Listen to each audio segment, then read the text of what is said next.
So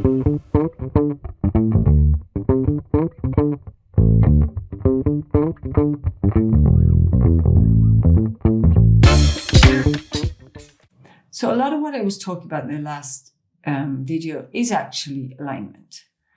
Alignment can mean different things. And sometimes people take alignment to mean agreement, right? And that's not exactly what it means. It can mean that, no, is that person aligned or not? It means, are they going in the same line, right? But when we talk about alignment from a managerial perspective, we're talking about alignment of priorities, right? So that as I say again, that all of the different components involved in making sure the intervention goes as smoothly as possible and generates as much impact as possible are aligned to the same priorities in the same moment of time. And this is where I have my problem with activity management, right? Because unless different managers sit down and talk about how their activities and their chronogram are interconnected, each one will go about their things as if the others didn't exist.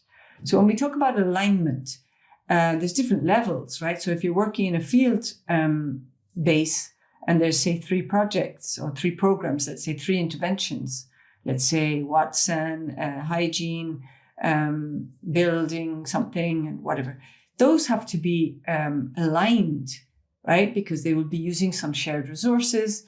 You can't just manage them as separate entities.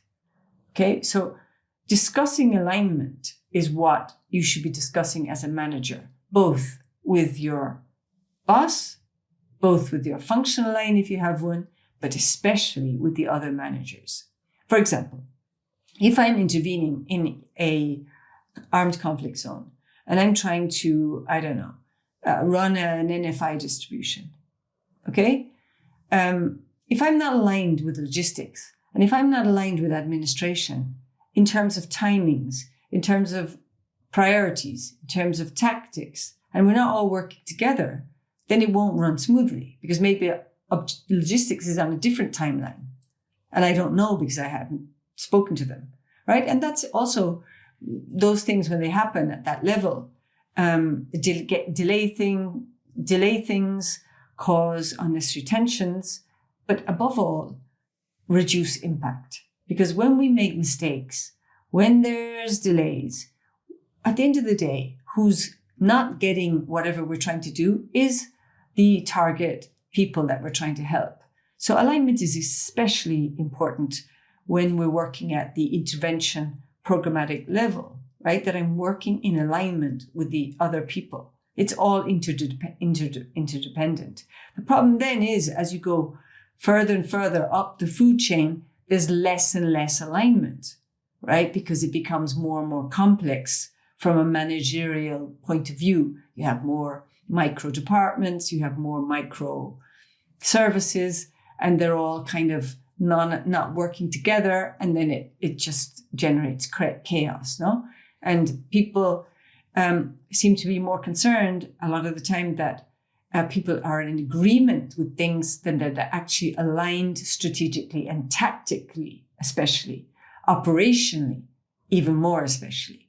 So what I'm talking about is making sure that you are aligned operationally, that things are going to happen in unison, in harmony, and not, but I forgot to put the purchase order in. Oh, I didn't do that in time because, I didn't know that because I didn't speak to the logistics manager. Oh, I didn't know that because the admin didn't know that because I didn't tell the admin that we were going to need 20 daily workers for that day.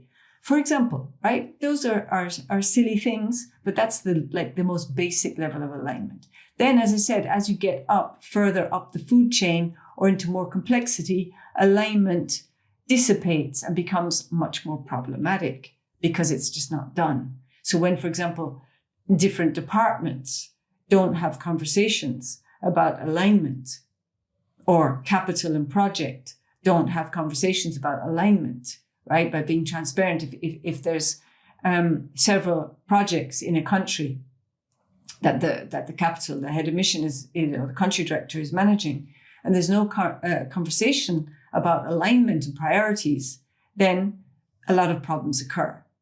Being transparent about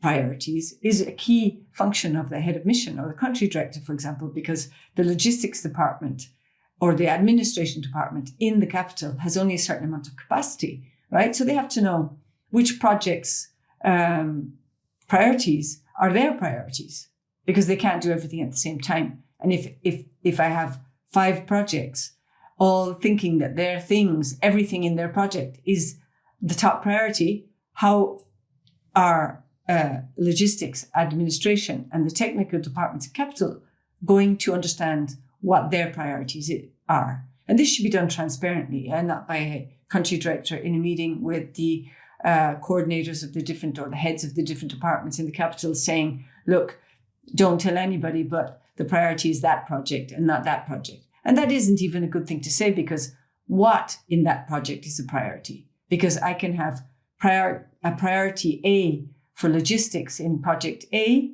and priority A for admin in project B, if you get my meaning. But I have to understand all of that, right? And that's when I talk about the big picture strategy, right? We're not talking, if there's no alignment, what you have is chaos. And that's what we have most of the time.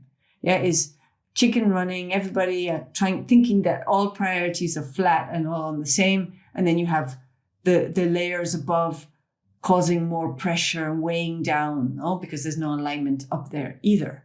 So alignment is extremely important. And I will talk about that a lot in the advanced course on management, because when alignment is clear, right, in terms of prioritization, decision-making becomes much easier. And so does prioritization, right? Because if I know what the priorities are, we're all agreed on what the priorities are, when further down the food chain, decisions have to be made, it's much easier for the person to make a decision because they're informed by the alignment on priorities, right? For operations, for operationalization of these priorities, right? But if nobody knows, or the wrong people know and the right people don't know, then again, the only thing you'll get from that is chaos and decision-making that's not informed by the right things. Okay, so as a manager, it's your job to fight tooth and nail for alignment at your most physical and visible level, right? And to push for alignment at the level above you if you see that lack of alignment is causing problems at the intervention level.